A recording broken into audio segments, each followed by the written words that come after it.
kui sa oled sündinud maikuus, ehk siis 5. kuu energia, sa oled stabiilne ja naudingutelembeline.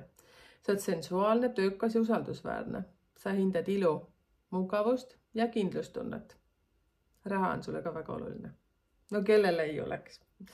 Nii, sinu ülesanne on läbi töötada ema karma.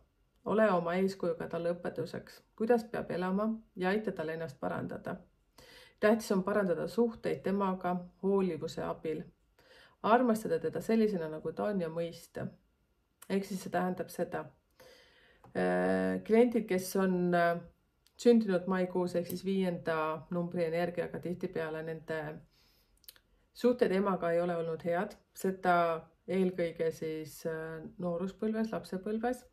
See on siis niimoodi, et ema ei ole justkui suhtunud sinusse kui, tahan ütelda, vägisi inimesse. Aga ütleme siis niimoodi, et tal on muud tegemist olnud, kui sinuga toimetada ja ka sa oled samas selline hästi energiline, siis edasipüüdlik ja nii edasi.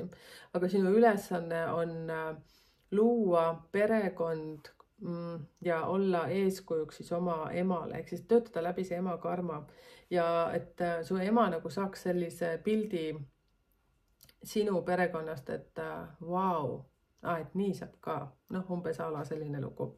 Et oled siis, kas sa oled ise naine või sa oled mees, vahet ei ole siin, aga tähtis on see, et sa nagu oma emale tõestad, et näed ema, et niimoodi saab ka elada, et ilma võt nende asjadeta. Aga see peab käima läbi armastuse, läbi hoolivuse, sellepärast, et sa ei saa umbes rusikat laua peale taguda ja ütelda, et vot kuule, vaata siia, et vot niimoodi peab tegema. Lihtsalt kõik läheb loomulikult, kõik läheb rahulikult. See oli siis maikuu energia. Soovitan vaadata ka seda pikemat YouTube'i videot, kuhu ma olen siis rääkinud kõikidest kuudest ja jälgida Facebookis, Instagramis, TikTokis, ma ei tea, kus sa praegu mind vaatad. Ja meil on Facebookis suletud grupp, kus on väga palju selliseid lahendamisi ja nuputamisi ja siis ka on selline avalik leht, kus sa saad mulle juba kirjutada. Ja mina tänan, mina olen Merike, numeroloogia psühholoog ja see oli numbrite keel. Tšau, tšau.